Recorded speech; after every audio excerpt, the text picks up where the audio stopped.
Hello and welcome to everyone who's joining this session, the A4Q Testing Summit Edition 2024. I'm Debbie and I'm delighted to have with me Pieter Withaar. Peter's going to talk about the AI bore-out, and I know I'm already very intrigued by this. Just very quickly before we get started, Pieter, can I ask if people will pop their questions in the comments box, and Pieter will do his very best to answer as many as we can at the end of the session.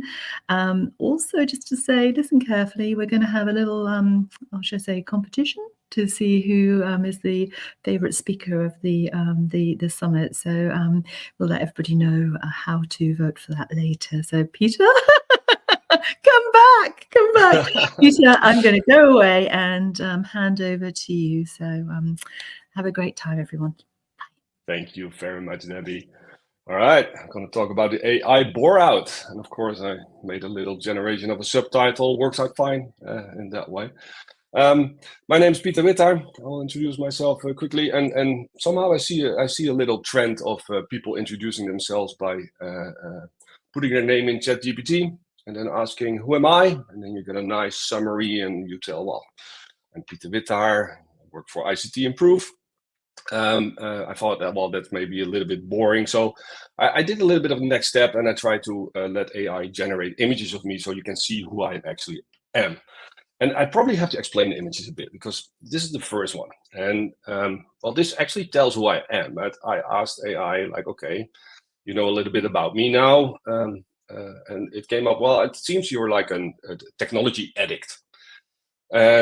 And that's what this image represents. I am a technology addict. I've been working with computers since I was 4. I've been programming, well, basically my whole life.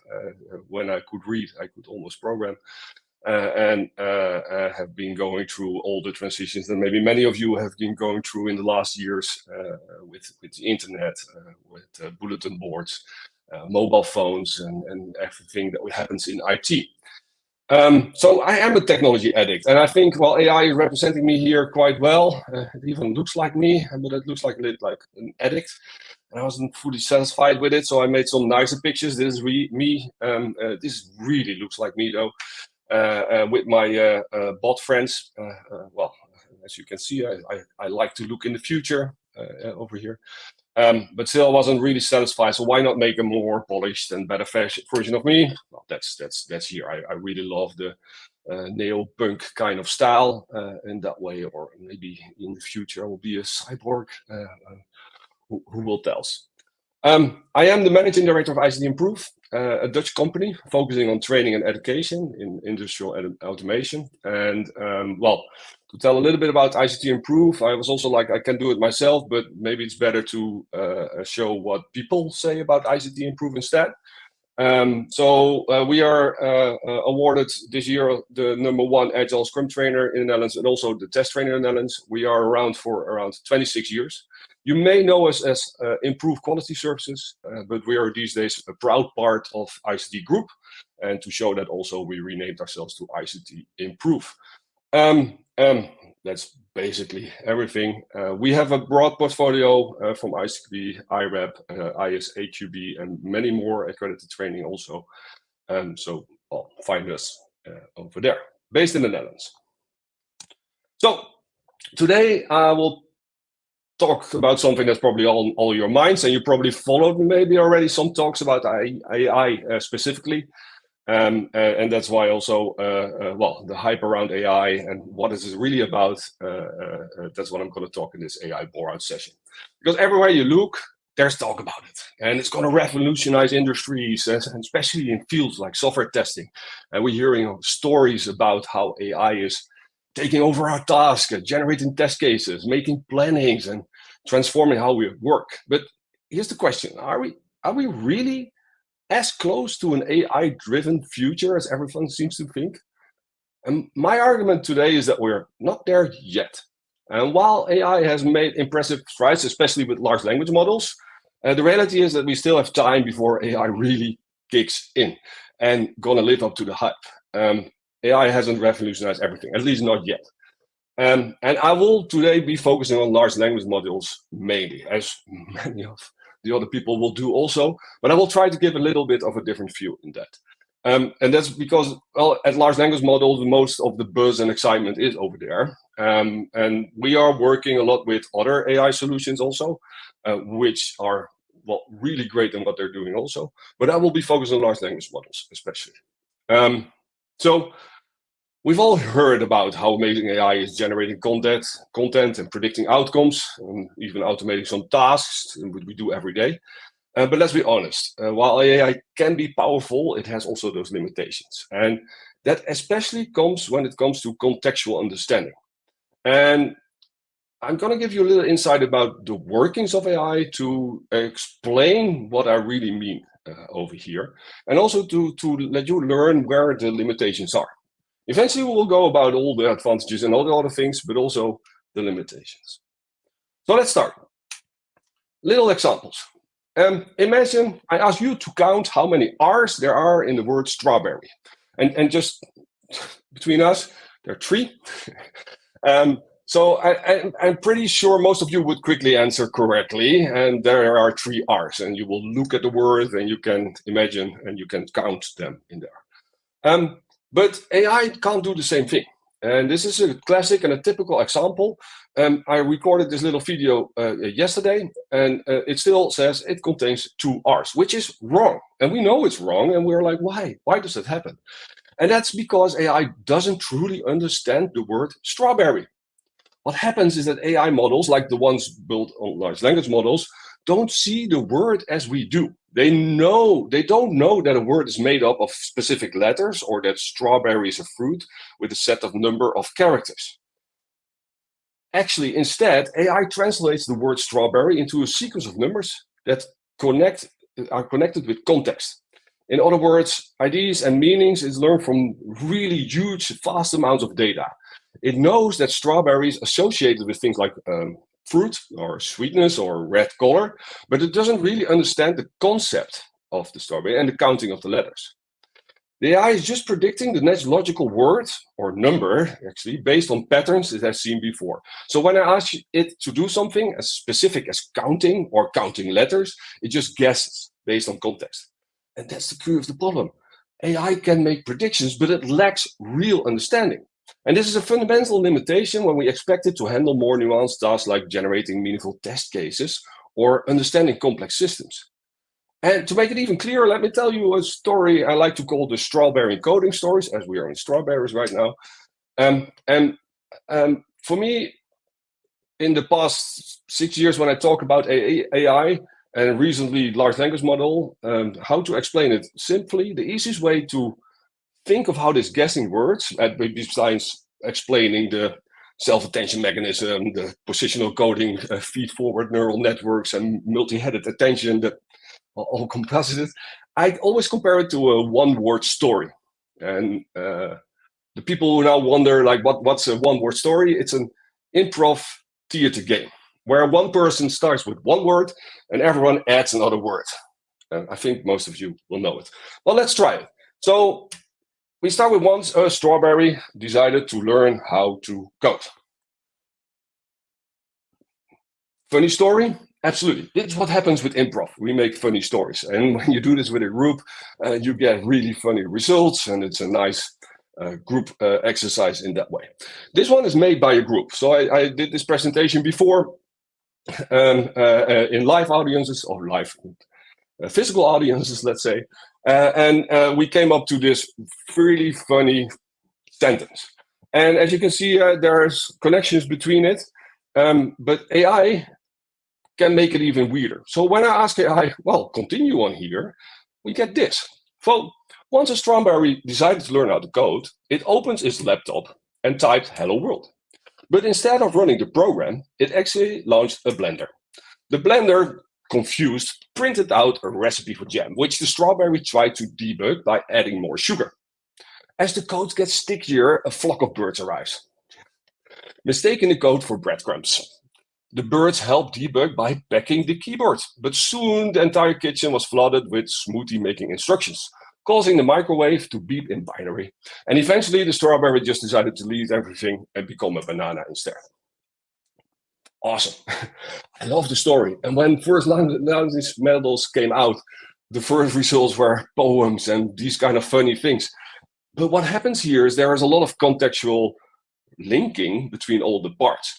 It builds its output based on patterns and associations, but it really lacks the true contextual understanding. It connects things that are related, like strawberry with blenders and jam, but it just can't understand why adding sugar to a jam recipe doesn't help with debugging code.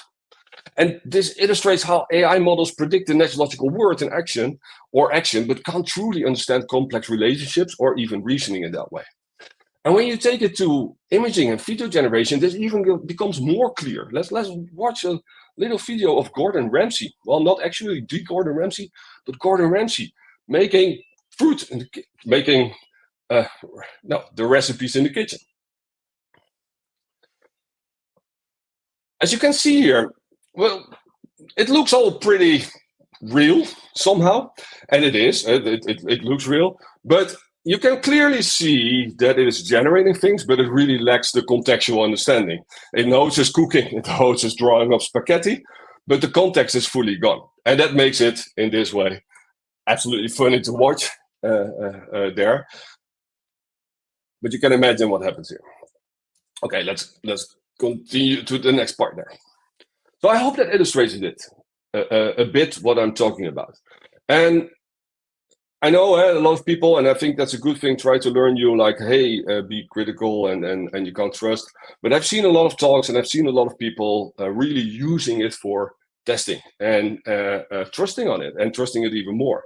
And I can't emphasize enough how important it is to keep a couple of things in mind. So AI can automate many tasks. So it can generate test cases and identify patterns in a large data set. However, AI might help generate test cases, but without human oversight, it lacks the context to truly create meaningful tests. And that's what we want, meaningful tests. I will elaborate on that later. AI doesn't understand the system it's testing in the same way we as humans do. So that leads to potential gaps in testing where critical scenarios and edge cases might be missed because AI doesn't grasp the full context of the software functionality or the real world usage. I will dive into this later, but first, let's look back and to look back also what other technologies showed us to predict and to see what is happening and where are we going in this way. So let's first look at this part. We are, most of us all, and that are watching this, are to be addressed as knowledge workers. We are working in software engineering. We're creating solutions for customers that has business value, hopefully. And one of the things that's a research from Martin in 2013, it looked at knowledge workers and what do we actually do? So what do we produce? Because we don't produce like a physical thing often.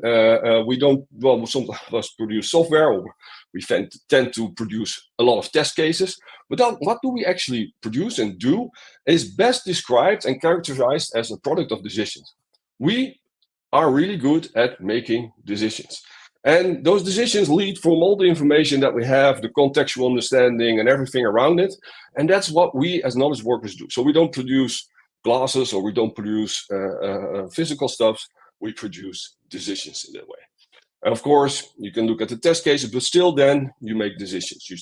You make informed decisions about what you're creating and producing over there. So if you look at history and look at technological shifts, we can see clear patterns that help us understand where AI fits today. And technology like mainframes and the internet, mobile phones, all started with similar patterns of hype and fear, increased efficiency, job creation, growing human dependency, and also the way we access and create knowledge. So if you look at the hype and fear, every new technology, every time that emerges, people have extreme reactions, excitement about its potential and fear about what it might change or take away. And AI is, well, obviously no difference. And some believe AI will revolutionize everything and make processes faster, smarter, more efficient. And others worry it will lead to widespread job losses and a world where machines control too much. But just as we saw earlier, reality is usually somewhere in between. Then there's increased efficiency. But it also brings something that's called complexity. And technologies like internet, mobile phones, but made many tasks easier and faster. But with that efficiency came with more complexity. We saw systems become more interconnected. And suddenly, in that interconnection, small problems could ripple through larger systems, making it really difficult. And we talk about regression. I'll talk about small problems rippling through larger systems. And with AI, we face a similar question. AI can make processes like software testing faster or automating repetitive tasks, but it doesn't make testing more accurate without human oversight. And as AI grows in complexity, the system it controls become harder to manage. You can just predict that. And one of the most significant impacts for me in this technological shift has been the way they changed our access to knowledge. Mainframes allowed us to process and store large amounts of data, but access was on that moment still limited to experts. The internet made that democratized that whole information, making knowledge available at our fingertips for everyone. And mobile phones took it even further, allowing us to access and create and share knowledge from anywhere. AI too. It is revolutionizing access to knowledge by processing vast amounts of unstructured data and helping us find insights faster than ever before. But it's important to ask whether AI is improving our understanding or just accelerating the process. One of those ethical questions that comes there is that a baby born today, when it's born, it's not smarter or dumber than a baby born 2,000 years ago. But the possibilities in cooperation with technology makes the amount of data it will and can process in its lifetime enormously higher. And this always also leads to human dependency. And over time, each technology has made us more and more dependent on machines. The internet made it possible to work and communicate from anywhere, but it also makes us dependent on connectivity. Mobile phones connected us to the world, but well, now we're rarely without them and pretty hooked.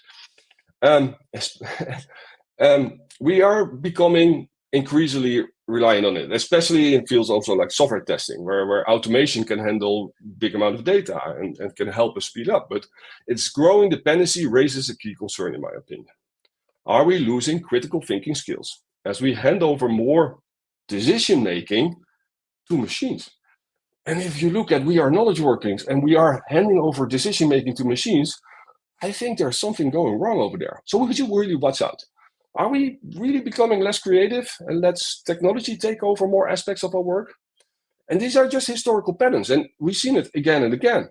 And I think they help us frame where AI is taking us.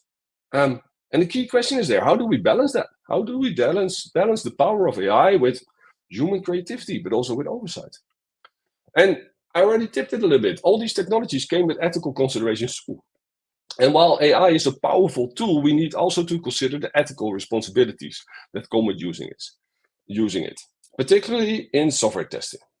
It's not just what AI can do, it's about how. Let's dive into the ethical parts of AI in testing. And what I don't want to dive into is the ethics of using a tool with AI, but more of the ethics of using AI to assist us in testing itself. Because many people are talking about how AI assists us in that way. And as testers, we're constantly looking for ways to improve efficiency and accuracy. And well, AI promised that to speed it up, but the ethical challenges. So first, accountability, and therefore also human oversight. And when AI is used in testing, it generates results, and maybe it flags issues or even suggests test cases. But it's essential that we, as human testers, maintain oversight. AI may help generate them, but it lacks context to truly create meaningful tests. Second, it's the integrity of the data and AI models. They're only as good, the AI models, as the data we've been trained on. And if the data is incomplete or biased, well, it will produce unreliable results. And also be aware of the way it really works. Because of that, it will also generate unreliable results. And let's be honest, that hallucination is a feature we can try to get rid of, but that's something that's just part of AI and the way it works. So we want to train them on representative and high quality data. Third, and that's important, transparency and explainability. And many AI systems are essentially black boxes.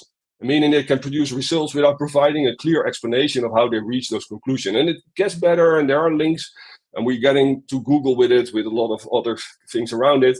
But in testing, this really can be a problem. How can we trust an AI system to catch critical bugs or issues we don't know how it works? It's really difficult. And it's important to choose AI tools that provide transparency, or at the very least, document their limitations so we understand when to rely on them and when to stop. And then at the end, skill erosion and over-reliance on automation. And I didn't put it in here, but as AI takes over more routine tasks, there is this danger that testers may become overly dependent on it and lose critical testing skills. And we've seen this with previous technologies as well. Look at test automation frameworks, where some testers rely really too much on green check marks from automated tests. And we think, assuming everything is perfect, we have 100 green check marks, so our software works. But we've seen it also with recent news and things. That's not true. That's not always true. It doesn't give us the most valuable insight always. And it really depends on what the quality and the insight those green check marks give us. But we start to be more and more, well, dependent on this, and we put more, well, skills in that. Is our job as knowledge workers in automated testing generating test cases? Or is it making informed and good decisions? I believe it's making the decisions and not making test cases. We make decisions about how do we get insight in our system and the test the best, the most efficient, and which kind of test do we need over there. And I really believe in creativity in testing to also find all the boundaries, the exceptions, and the things around it. So I think it's essential to keep ethics in mind, and we have the responsibility to ensure that AI uses is accountable and transparent, and we don't erode human skills that are critical to software quality, and that is that critical thinking, that creativity. So ethics is a concern, but another concern is cost, and I will go over this a little bit quickly because my time is running. But there is a lot of costs that are hidden. Right now, AI seems pretty cheap to use. You can use it for free. You can use ChatGPT for free. You can pay for it. It costs $20 a month or a little bit more. And that's, well, $20 a month for Copilot or any other tool seems really cheap in what we get back for it. But if you add all the costs, the business case is not that easy. And I was talking to some people in Silicon Valley that are trying to create a good business case in software engineering and testing for AI. And we all know that it speeds up productivity at some point. But if you count it everywhere, and also research shows that the whole cost, including the hidden costs like energy, the cost of data, the cost of privacy because your data is used, the integration, but also the skill erosion and the amount it costs to check the results of AI, eventually leads to a business case that is not really cheaper. And that's strange. We're still in that phase. And at one side, that, well, makes me a little bit positive that we still have time to adjust and we are at the full hype and we're, well, it will settle down. But this is a funny insight. There is a huge amount of cost that we are not really paying by money, but by everything else. That is as high that making a business case right now is difficult. Funny to think about. And then there's another problem. I believe the hype is at its peak right now. But it will slow down. It will give us time to really integrate. And it will, many of this technology, and if you look at the latest research, it will get better. We are getting more multimodal models, and that solves some problems. Also, more and more context is helping in that way. But in the more and more context, there's also something weird going on. Because on the other hand, it seems that we're running out of data. And there has been other research, this goes about data running dry. We're losing high quality data. We're generating, as humans, less high quality, good scientific research data to train AI. And we only grow by 7% a year, while right now is consumed by 50% a year. That's a big gap eventually. And the prediction goes to 2026. And then the data runs dry. And right now, many of the improvements in the technology goes about more context, more data, because with that, we can mimic better what is really happening and mimic us humans better. And it seems more real in that way, while contextual understanding is still not in place. And you see other companies like in this way, Meta and Ray-Ban. By the way, this is a generated image, so it's not the real glass. You see them putting sensors everywhere. And there's a reason for that. There's a reason we need sensors, because we need to have more data. And what happens with the transformer architecture back in 2017, when that was introduced and it was really built and made popular in 2022 by OpenAI, is that we are now able to train on unstructured data. Unstructured data like voices, like speaking, like emotions in there, but also imaging and everything around it, together with all the unstructured data you have in your emails and everything. There's a big hunger for that data. But be aware, data is money, and we are giving away that money. So, and of course, with such glasses, if I'm now going to a meeting and I wear these kind of glasses, everybody will scream and say, what? This is unethical. Are you recording us? Well, it already gets more and more common. Teams meetings getting recorded, transcribed, being put in Copilot. We are continue doing that. This is a slope we will go on as humanity. Eventually, it will pretty be normal to give away our data, because that is the only way to make this beneficial for us right now. So, is it a hype? Well, I already said it. Right now, I believe it's a hype. And it's a useful hype, for sure. There are many, many nice things around it, but also dangerous. And as more and more companies are stumbling over each other to adopt large language models or do something with AI, and it's discussed in boardrooms, and the amount of real business cases at the other side is still really low, well, that's a funny hype. It is a hype in that way. And sure, a lot of companies are earning great money by AI, by, for example, making simple wrappers around Azure and sell them as safe or custom AI solutions to unknowing governments or other parts of a line that in that way. And all of course, single line of work is also already being threatened. AI is really good at narrow single tasks in that way. So you see pressure on translators, and for example, their rates are going down, and the pressure on those translators is really high. And we know stories about call center employees being fired massively because they are replaced with an AI bot. And even when some of these cases and the use of AI in those cases sometimes is beneficial, or it can be beneficial, we still have to consider the great limitations it comes with. Real contextual understanding, an understanding of the world, of the context, it's not there. And there's a lot of technology to crunch and a lot of new innovations to make it there. It's a difficult problem. That's not as easy as it seems. So it will be there for a while. It won't be there for a while, better said. And with this, guessing and the way it works and the technology and the mimicking it does, it really becomes pretty good at translating.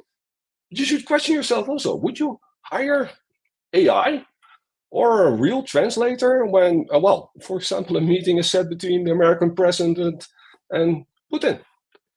One would only wonder what would go wrong. And at call centers, the AI chatbot is giving a different form of accessing information. And for me, that's one of the biggest changes in AI, the way we can access and get information, the way we can process huge amount of data and compromise that and make nice summaries or extract the right type of information from it. That's a big game changer. And that's common in the technology we've seen in the last 40 years. For many of those questions that goes to chatbots maybe, or it goes to companies, it's absolutely fine. It really makes it easier to get the information you want. And it's for sure easier than a dumb chatbot from a couple of years ago. But giving your customers better access to data is important, but to use it, it should be a choice, right? Same as I can choose to read and search their website or take the phone and really call to some person if I find that necessary. And if I can't find the information, I get a human, right? Well, I hope so. So for me, if we look forward to the future, I see two possible paths emerging. AI is becoming more integrated into our human lives and work, and it's raising important questions. Will it support eventually human interaction, or will it lead to greater human-computer dependency? Previous technologies have all shown the latter. So it causes more human-computer dependencies. And in the first future, I find it bright. AI supports humanity. And in this scenario, AI is a tool that enhances our creativity and problem solving and collaboration and judgment. And it helps automate repetitive tasks and freeing us to focus on what we as humans do best: critical thinking, creative innovation, deep personal interactions. And with AI handling the mundane, we can engage with each other more meaningful and have more meaningful work with the human interaction. And the other future, AI drives us into the hands of technology. AI is then a means. We become more and more dependent on it, and in every aspect of our life. And instead of enhancing interaction, it takes over decision making. It takes over us as knowledge workers. And we shouldn't let ourselves be fooled by that and continue in that side. It can help in decision making, but we shouldn't. We should be the ones that are helped in that way. And it leads us to rely on machines to solve the problems and, well, that once required human thought.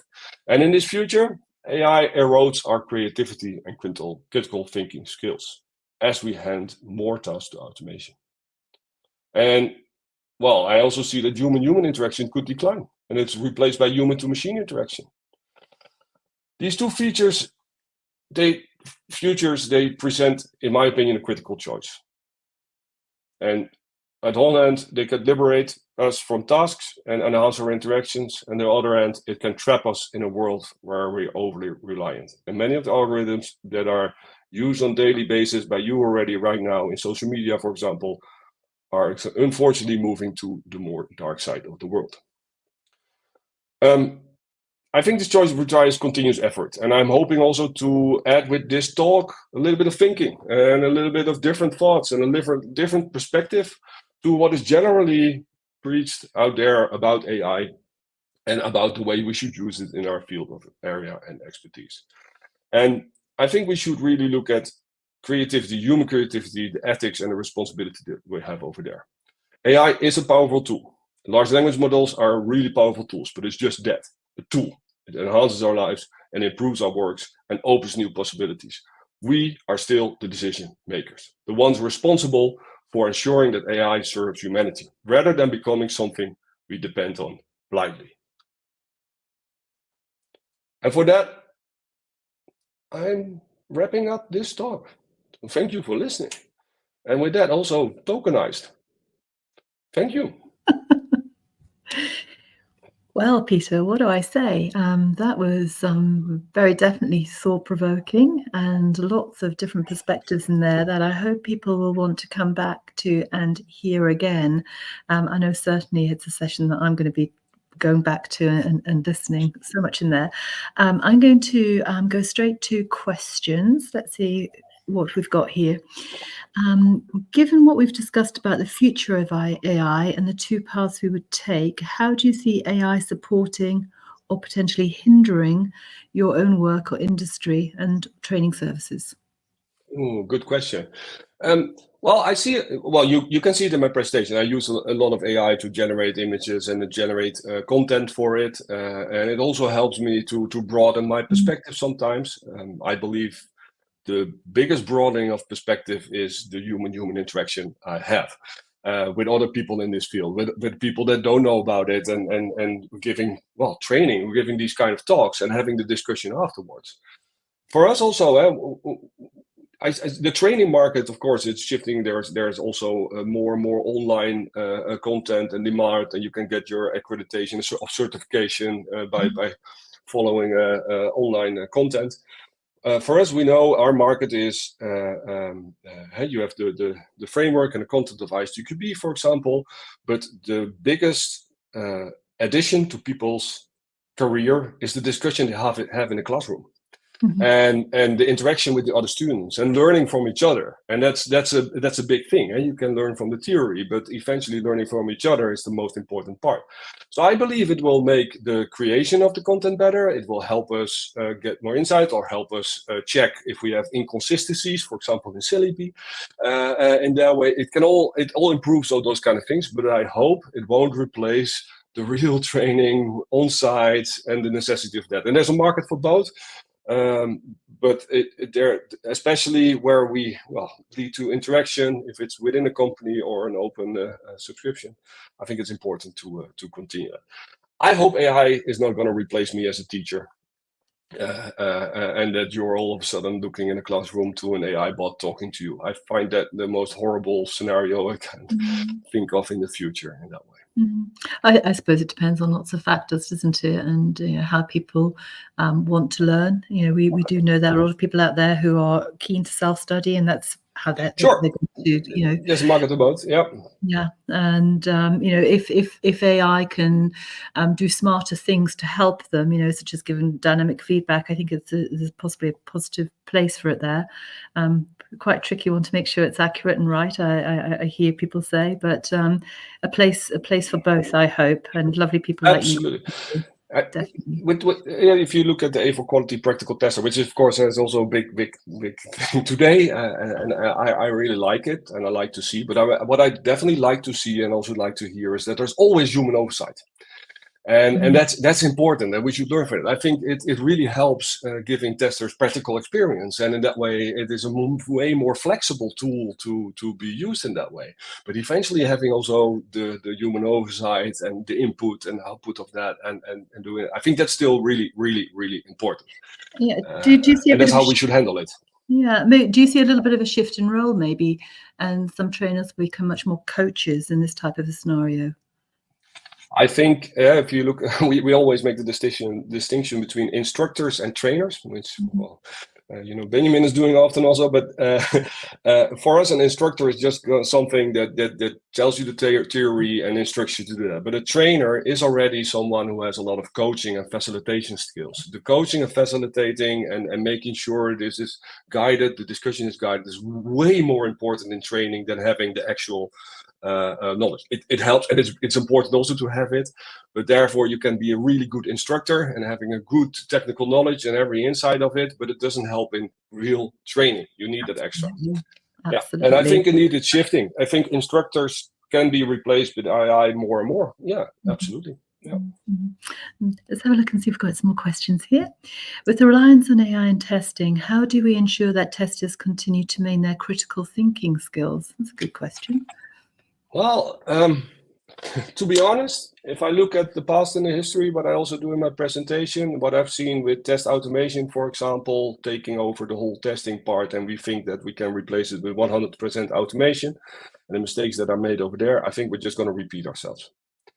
So eventually, we will use AI and we will lose some of our critical thinking skills. And what is going to happen also is that the people that have that and propose it will object to it and say, what are we doing? And eventually, when it goes wrong, let's get back to it. So I think it's a cycle, and it's a cycle that continuously goes on for years already with automation of things. Where we're now maybe going towards the low part again, where we will lose some of their critical thinking skills, but we'll get back, and we will be there to help people in that, to teach them again, to train them, to challenge them what is really important when it comes to delivering software and how we should handle it. Absolutely. Let's see if we've got some more questions here. What do you think is the most important factor in ensuring that AI enhances human collaboration rather than replacing it? Well, that's a good question. I think it's also, we learn it from ethics. Eventually, we can't do this as humans ourselves. I think we need rules and regulations for it. I think we need the governments also to help us here, because we are humans. We are really, we will fall into the trap of being replaced in that way. So I think if you look at the most important factor, there are many factors there, and I think it's our own critical thinking, everything in there, but we as individuals are quite powerless in that way if you look at the whole society and community in the whole. So I think the most important factor in that way should be, I think, laws, regulations, good guidance, and well, we need the governments to help us. But that's my personal opinion. I think maybe, Pieter, take it down to an organizational team level. We talk a lot about the culture within a team, in the organization, and how important that culture is to help us Absolutely. succeed. If AI is being used within a team, how do you set some type of a framework for operation there? What might it look like? Yeah, exactly. I think I did, like 5 years ago, I did a thought experiment with the people of Improve about AI and helping AI in team collaboration. So really making AI helping collaboration. But I think eventually it is the culture in the team is really important. So for us also, when we train, it's not always about the facts and those kind of things. Is many times about the culture. So if you have software, how do you review your software? What kind of culture do you have over there? Like, okay, I accept because I don't want difficult questions, or we're going to challenge each other about patterns and about what we're seeing. And if we keep on challenging each other, it will help. I also believe in that way that more agility on the floor Yes. is crucial in this way to adapt this properly. Because in the other, if we go really to waterfall and things, there's a big risk that it will go to more AI tools and check marks in that way. So yeah, agility probably in team level, keeping each other sharp, and indeed engineering culture, talk about technology and improving that. That will help. Yeah, and I think we all have a role in that. Yeah, absolutely. I'm just looking, are there any more questions here? We've got a shy audience, so a couple of questions. Well, Pieter, thank you. Maybe too provoking. Yeah. But as I say, such a thought-provoking presentation, and we will make presentations available so people can come back. And if you have questions afterwards, then please pop them in the comments, and we'll make sure that we come up as A4Q and share them. Absolutely. Feel free to reach out and connect also to me if you want a question. Thanks. Wonderful. That's wonderful. So please stay tuned. We've got more sessions coming up for the rest of the day. And Pieter, thank you so much. Thank you. You're welcome, Debbie. Thank you. And thank you.